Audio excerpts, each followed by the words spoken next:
ಇವತ್ತಿನ ದಿನ ಶ್ರಾವಣ ಶುಕ್ರವಾರ, ಅದು 2ನೇ ಶುಕ್ರವಾರದಲ್ಲಿ ಬರುವಂತಹ ಈ ವರಮಹಾಲಕ್ಷ್ಮಿ ಹಬ್ಬ ವ್ರತ. ಆಕ್ಚುಲಿ ಇದು ವ್ರತ ಅನ್ನೋದು ಈಗ ಎಲ್ಲ ಮನೆಯಲ್ಲೂ ಮಾಡೋದ್ರಿಂದ ಇದು ಹಬ್ಬ ಆಗಿ ಆಚರಣೆ ಮಾಡ್ತಾ ಇದ್ದೀವಿ. ಎಲ್ಲರಿಗೂ ಇವತ್ತಿನ ದಿನ ಈ ವರಮಹಾಲಕ್ಷ್ಮಿ ಅಷ್ಟೈಶ್ವರ್ಯ ಆರೋಗ್ಯವನ್ನ ಕೊಟ್ಟು ಕಾಪಾಡಲಿ ಅಂತ ಹೇಳ್ಕೊಟ್ಟಿದ್ದೀನಿ. ನಿಮಗೂ ಒಳ್ಳೇದಾಗಲಿ, ಎಲ್ಲರಿಗೂ ಒಳ್ಳೇದಾಗಲಿ, ಲೋಕಕ್ಕೂ ಒಳ್ಳೇದಾಗಲಿ. ಲೋಕದಲ್ಲಿ ಈಗ ಮಳೆ ಬೆಳೆ ಎಲ್ಲನೂ ಕೂಡ ಚೆನ್ನಾಗಾಗಲಿ ಅಂತ ಭಗವಂತನಲ್ಲಿ ಪ್ರಾರ್ಥನೆ ಮಾಡೋಣ. ಹಾಯ್, ಎಲ್ಲರಿಗೂ ನಮಸ್ಕಾರ. ಇಂದಿರಾ ಲೋಕ ಯೂಟ್ಯೂಬ್ ಚಾನಲ್ಗೆ ಪ್ರೀತಿಯ ಸ್ವಾಗತ, ಸುಸ್ವಾಗತ. ವರಮಹಾಲಕ್ಷ್ಮಿ ಹಬ್ಬದ ದಿವಸ ಕಳಶ ಪ್ರತಿಷ್ಠಾಪನೆ ಮಾಡಿ ನಾನು ನಮ್ಮ ದೇವರ ಮನೆಯಲ್ಲೇ ಇಟ್ಟು ಪೂಜೆ ಮಾಡುವಂಥದ್ದು. ಈ ವಿಡಿಯೋವನ್ನು ಎಲ್ಲೂ ಕೂಡ ಸ್ಕಿಪ್ ಮಾಡದೆ ಪೂರ್ತಿ ವಿಡಿಯೋವನ್ನು ನೋಡಿ ನಾನು ಮಾಡಿರುವಂತಹ ಈ ಸಿಂಪಲ್ ಪೂಜೆ ಯಾವ ರೀತಿ ಇದೆ ಅನ್ನೋದನ್ನು ಕಮೆಂಟ್ ಮೂಲಕ ಕಮೆಂಟ್ ಮಾಡಿ. ಇನ್ನು ತುಂಬ ಜನ ಇವಾಗೆಲ್ಲ ಈ ವರಮಹಾಲಕ್ಷ್ಮಿ ಹಬ್ಬ ಅಂತಂದ್ರೇ ಜೋರಾಗಿ ತುಂಬ ಗ್ರ್ಯಾಂಡಾಗಿ ಹೆಣ್ಮಕ್ಳು ತಾಯಂದಿರು ಸೆಲೆಬ್ರೇಟ್ ಮಾಡ್ತಾರೆ. ಬಟ್ ಅವರವರ ಅನುಕೂಲಕ್ಕೆ ತಕ್ಕಂತೆ ಅವರವರು ಮಾಡ್ತಾರೆ. ಇನ್ನು ನಾನಂತೂ ದೇವ್ರ ಮನೆಯಲ್ಲೇ ಸಿಂಪಲ್ಲಾಗಿ ಒಂದು ಕಳಶವನ್ನು ಪ್ರತಿಷ್ಠಾಪನೆ ಮಾಡಿ ಕಳಶಕ್ಕೆ ಸೀರೆಯನ್ನು ಉಡಿಸಿ ಮಾಡುವಂಥದ್ದೇ. ಇನ್ನು ಪ್ರತಿ ವರ್ಷ ನಾನು ಮಾಡೋದು ಇದೇ ರೀತಿಯೇ. ಹಾಗಾಗಿ ಈ ವಿಡಿಯೋ ಮುಖಾಂತರ ನಿಮಗೂ ಕೂಡ ಇದನ್ನು ಪರಿಚಯ ಮಾಡೋದಕ್ಕೆ ನಾನು ಒಂದು ಸಣ್ಣ ಪ್ರಯತ್ನವನ್ನು ಮಾಡಿದ್ದೀನಿ. ಒಂದು ಹಬ್ಬ ಬಂತು ಅಂತಂದ್ರೇ ಹೆಣ್ಮಕ್ಳಿಗೆ ತುಂಬ ಖುಷಿಯಾಗುತ್ತೆ. ಯಾಕಪ್ಪ ಅಂತಂದರೆ ಮನೆಗೆ ಒಂದು ಅಲಂಕಾರ, ಲಕ್ಷ್ಮಿಗೆ ಒಂದು ಅಲಂಕಾರ, ಆಮೇಲೆ ಹೆಣ್ಮಕ್ಳು ಸೀರೆ ಉಟ್ಕೊಂಡು, ಅದು ರೇಷ್ಮೆ ಸೀರೆ ಉಟ್ಕೊಂಡು ರೆಡಿ ಆಗುವಂಥದ್ದು. ಇನ್ನು ವರಮಹಾಲಕ್ಷ್ಮಿಗೆ ರೇಷ್ಮೆ ಸೀರೆಯನ್ನು ಉಡಿಸಿ ಹಾಗೆ ಈ ಮುಖವಾಡ ಹಾಕುವಂಥದ್ದು, ಅದಕ್ಕೆಲ್ಲ ಅಲಂಕಾರ ಮಾಡುವಂಥದ್ದು. ಏನೇನೋ ಅಡುಗೆ ಮಾಡಿಟ್ಕೊಂಡಿರ್ತಾರೆ, ಏನೋ ಈ ಚಕ್ಲಿ, ಕೋಳ್ಬಡೆ, ನಿಪ್ಪಟ್ಟು ಎಲ್ಲ ಥರ ಸ್ವೀಟು, ಖಾರ ಎಲ್ಲ ಮಾಡಿ ಇಡ್ತಾರೆ. ಎಲ್ಲನೂ ಕೂಡ ಇದು ಏನೋ ಒಂದು ಅಲಂಕಾರ, ನೋಡೋದಕ್ಕೆ ತುಂಬ ಖುಷಿ ಕೊಡುತ್ತೆ. ಇದು ಮಾಡಿಲ್ಲ ಅಂತಂದರೆ ಹಾಗೆ ಏನನ್ನ ಇಟ್ಟು ನಾವು ಪೂಜೆ ಮಾಡೋಕ್ಕಾಗಲ್ಲ. ಬಟ್ ನಾವು ಆಚರಣೆ ಮಾಡ್ಕೊಂಬಂದಿರೋದೇ ಅದೇ. ಇಂದು ಒಂದು ಹಬ್ಬ ಬರುತ್ತೆ ಅಂತಂದರೆ ಅದಕ್ಕೆ ವೆರೈಟಿ ತಿಂಡಿಗಳು ಮಾಡಿಡೋದು, ಹೂಗಳು ಜೋಡಿಸಿಡೋದು, ಈ ಥರ ಅಲಂಕಾರ ಮಾಡೋದು. ಈ ಅಲಂಕಾರ ಇಲ್ಲ ಅಂತಂದರೆ ಖಂಡಿತ ನಾವು ನೋಡೋಕ್ಕೂ ಅದು ಸಾಧ್ಯನೇ ಆಗಲ್ಲ. ಬಟ್ ಲಕ್ಷ್ಮಿ ಅನ್ನೋದು ಅಲಂಕಾರ ಪ್ರಿಯೆ. ಹಾಗಾಗಿ ಇರೋ ಬರೋ ಒಡವೆ ಎಲ್ಲ ಹಾಕೋದು, ಹಾಗೆ ಹೂಗಳಿಡೋದು, ಹಣ್ಣುಗಳಿಡೋದು, ಸ್ವೀಟ್. ವರಮಹಾಲಕ್ಷ್ಮಿ ವರಮಹಾಲಕ್ಷ್ಮಿ ಫೇವರೇಟ್. ಕಮಲದ ಮಗನೋಳೆ ಕಮಲದ ಕಣ್ಣೋಳೆ ಇನ್ನು ಸುಮಾರು ಜನ ಎಲ್ಲ ಈ ವರಮಹಾಲಕ್ಷ್ಮಿ ಹಬ್ಬ ಬಂತಂದ್ರೇ ಹಿಂದಿನ ದಿವಸನೇ ಎಲ್ಲ ದೊಡ್ಡದಾಗಿ ಟೇಬಲನ್ನು ಹಾಕಿ ಜೋಡಿಸಿ ಅಲಂಕಾರ ಮಾಡಿ ಸೀರೆ ಉಡಿಸಿ ಅವ್ರವ್ರಿಗೆ ಬೇಕಾಗಿರುವಂತಹ ರೀತಿಯಲ್ಲಿ ಅಲಂಕಾರಗಳನ್ನು ಮಾಡ್ತಾರೆ. ಇನ್ನು ನಾನು ಹಿಂದಿನ ದಿವಸ ಯಾವುದು ನಾನು ಮಾಡ್ಕೊಂಡಿರಲ್ಲ. ನಾನು ಹಬ್ಬದ ದಿವಸನೇ ಬೆಳಗ್ಗೆ ಅರ್ಲಿಯಾಗಿ ಎದ್ದು ದೇವ್ರ ಮನೆಯೆಲ್ಲ ಒಂದು ಸಾರಿ ತಿರುಗಿ ನೀಟಾಗಿ ಕ್ಲೀನ್ ಮಾಡಿಕೊಂಡು ಒರೆಸ್ಕೊಂಡು, ಆಮೇಲೆ ನಾವೆಲ್ಲ ನಮ್ಮ ಮನೆ ಕೆಲಸ, ಅಡುಗೆಗಳ ಕೆಲಸ ಎಲ್ಲ ಬೇಗ ಎದ್ದಿರ್ತೀವಲ್ವ, ಹಾಗಾಗಿ ಎಲ್ಲ ಕೆಲಸಗಳನ್ನು ಮುಗಿಸ್ಕೊಂಡು ನಾನು ಈ ಅಲಂಕಾರ ಮಾಡಿರುವಂಥದ್ದು. ಇನ್ನು ನಾನು ಹಿಂದೆ ಸುಮಾರು ಒಂದು 10 ವರ್ಷದ ಹಿಂದೆ, ಕೊರೋನಾಗೆ ಹಿಂದೆ ನಾನು ಕೂಡ ಹಿಂದೆ ಅಲಂಕಾರ ಮಾಡ್ತಾಯಿದ್ದೆ. ಬಟ್ ಆವಾಗೆಲ್ಲ ನಾನು ನಮ್ಮ ಮನೆ ಲಿವಿಂಗ್ ಏರಿಯಾದಲ್ಲಿ ವರಮಹಾಲಕ್ಷ್ಮಿನ ಕೂರಿಸ್ತಾ ಇದ್ದೆ. ಬಟ್ ಇವಾಗ ಈ ಕೊರೋನಾ ಅಂತ ಬಂದಾಗಿಂದ ನಾನು ಆದಷ್ಟು ಕಡಿಮೆ ಮಾಡ್ಕೊಂಡಿದ್ದೀನಿ. ಸೊ ಆದಷ್ಟು ನಾವು ಹೋಗ್ತಾ ನಮಗೂ ಯಾಕಂದರೆ ಶಕ್ತಿ ಅಷ್ಟಿರಲ್ಲ, ಹೋಗ್ತಾ ಅದು ಮತ್ತೆ ಆಡಂಬರವಾಗಿ ಮಾಡಿ ಅದನ್ನು ಕಡಿಮೆ ಮಾಡಿಕೊಂಡು ಅದು ನಮಗೂ ಕೂಡ ಮನಸ್ಸು ಸಮಾಧಾನ ಆಗಲ್ಲ ಅನ್ನೋ ಉದ್ದೇಶಕ್ಕೆ ನಾನು ನನ್ನ ಕೈಯಲ್ಲಿ ಎಷ್ಟು ಸಾಧ್ಯವಾಗುತ್ತೋ ಅಷ್ಟು ಅಲಂಕಾರವನ್ನು ವರಮಹಾಲಕ್ಷ್ಮಿಗೆ ಮಾಡಿ, ಮತ್ತು ಇರುವಂಥ ಪದಾರ್ಥಗಳಾಗಿರ್ಬೋದು, ಹಣ್ಣುಗಳಾಗಿರ್ಬೋದು, ಏನೋ ಒಂದು ಸಣ್ಣ ಹಣಕಾಸು, ಇರುವಂಥ ಒಡವೆ ಯಾವುದೋ ಇರುವಂಥದ್ದನ್ನು ಇಟ್ಟು ಲಕ್ಷ್ಮಿಗೆ ನನ್ನ ಮನಸ್ತೃಪ್ತಿಯಾಗಿ ಆಗೋ ರೀತಿ ನಾನು ವರಮಹಾಲಕ್ಷ್ಮಿಗೆ ಪೂಜೆ ಮಾಡ್ತೀನಿ. ಇದು ನನ್ನ ಪೂಜೆಯ ವಿಧಾನ. ನಡೆದು ಬಾಮ ಲಕ್ಷ್ಮೀ ದೇವಿ ನಡೆ ಮುಡಿಯ ಹಾಸುವೆ,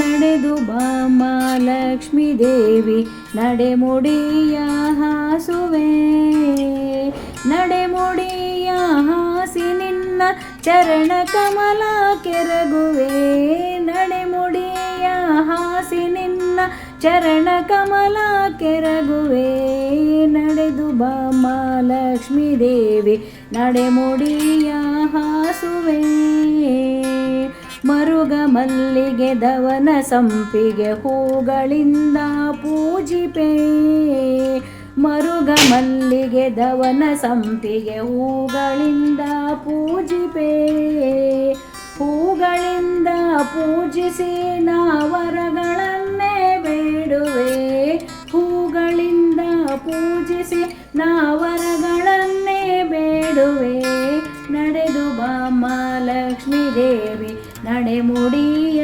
ಹಾಸುವೆ, ಹೀರೆ ಗುಂಬಳಕಾಯಿ ಪಡವಲ ಶಾಖ ಪಾಕವ ಮಾಡುವೆ, ಶಾವಿಗೆ ಗುಂಬಳ ಕಾಯಿ ಪಡವಲ ಶಾಖ ಪಾಕವ ಮಾಡುವೆ.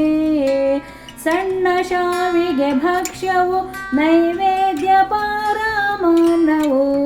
ಸಣ್ಣ ಶಾವಿಗೆ ಭಕ್ಷ್ಯವು ನೈವೇದ್ಯ ಪಾರಮಾನವು. ನಡೆದು ಬಾಮ ಲಕ್ಷ್ಮೀ ದೇವಿ ನಡೆಮುಡಿಯ ಹಾಸುವೆ.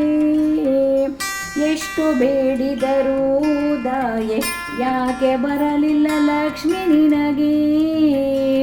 ಎಷ್ಟು ಬೇಡಿದರೂ ದಯೆ ಯಾಕೆ ಬರಲಿಲ್ಲ ಲಕ್ಷ್ಮಿ ನಿನಗೆ. ಇಷ್ಟ ಪ್ರಸನ್ನ ವೆಂಕಟ ವಿಠಲನ್ನ ರಾಣಿಯೇ. ಇಷ್ಟ ಪ್ರಸನ್ನ ವೆಂಕಟ ವಿಠಲನ್ನ ರಾಣಿಯೇ. ನಡೆದು ಬಾಮ ಲಕ್ಷ್ಮೀ ದೇವಿ ನಡೆಮುಡಿಯ ಹಾಸುವೆ. ನಡೆಮುಡಿಯ ಹಾಸಿ ನಿನ್ನ ಚರಣ ಕಮಲ ಕೆರಗುವೆ. ನಡೆಮುಡಿಯ ಹಾಸಿ ನಿನ್ನ ಚರಣ ಕಮಲ ಕೆರಗುವೆ.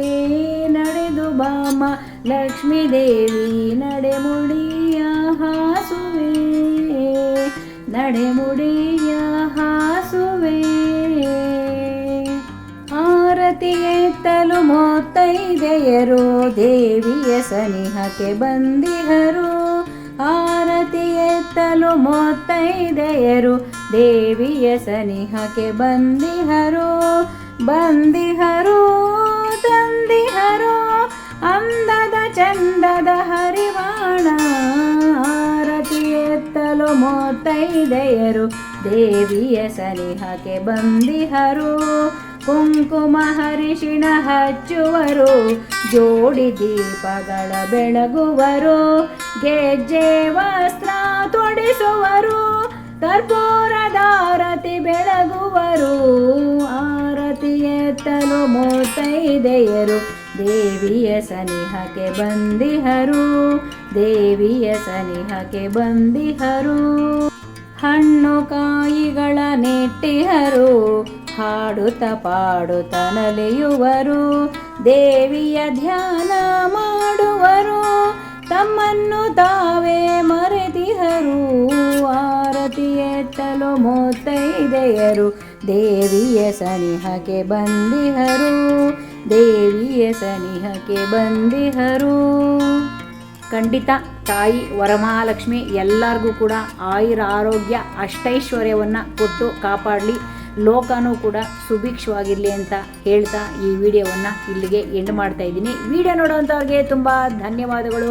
ವಿಡಿಯೋ ನೋಡಿದ್ಮೇಲೆ ಲೈಕ್ ಮಾಡಿ, ಶೇರ್ ಮಾಡಿ, ಕಮೆಂಟ್ ಮಾಡಿ, ಸಬ್ಸ್ಕ್ರೈಬ್ ಮಾಡಿ, ಹಾಗೆ ಫಾಲೋ ಕೂಡ ಮಾಡಿ. ವಿಡಿಯೋಗಳ ಕೆಳಗಡೆ ಹೈಪ್ಸ್ ಅಂತ ಪಾಯಿಂಟ್ ಇರುತ್ತೆ, ಅದನ್ನು ಕೂಡ ಆ್ಯಡ್ ಮಾಡಿ. ನೀವೆಲ್ಲರೂ ಕೂಡ ಸಪೋರ್ಟಿಂದನೇ ನಾನು ಇಂದ್ರಮ್ಮ ಇಲ್ಲಿವರೆಗೂ ಬಂದಿದ್ದೀನಿ. ನಿಮ್ಮ ಸಪೋರ್ಟ್ ಇಲ್ಲ ಅಂತಂದರೆ ಖಂಡಿತ ಇಷ್ಟು ದೂರ ನನ್ನ ಜರ್ನಿ ಮಾಡೋಕ್ಕೆ ಸಾಧ್ಯವಿಲ್ಲ. ಖಂಡಿತ ನಿಮ್ಮ ಪ್ರೀತಿ ವಿಶ್ವಾಸ ಯಾವತ್ತೂ ಕೂಡ ಈ ಇಂದ್ರಮ್ಮ ಮೇಲೆ, ಇಂದ್ರ ಲೋಕದ ಮೇಲೆ, ಚಾನಲ್ ಮೇಲೆ ಇರಲಿ ಅಂತ ಕೇಳ್ಕೊಳ್ತಾ ಮುಂದಿನ ವಿಡಿಯೋದಲ್ಲಿ ಸಿಗ್ತೀನಿ. Thank you. Bye bye. See you in the next video. Thank you.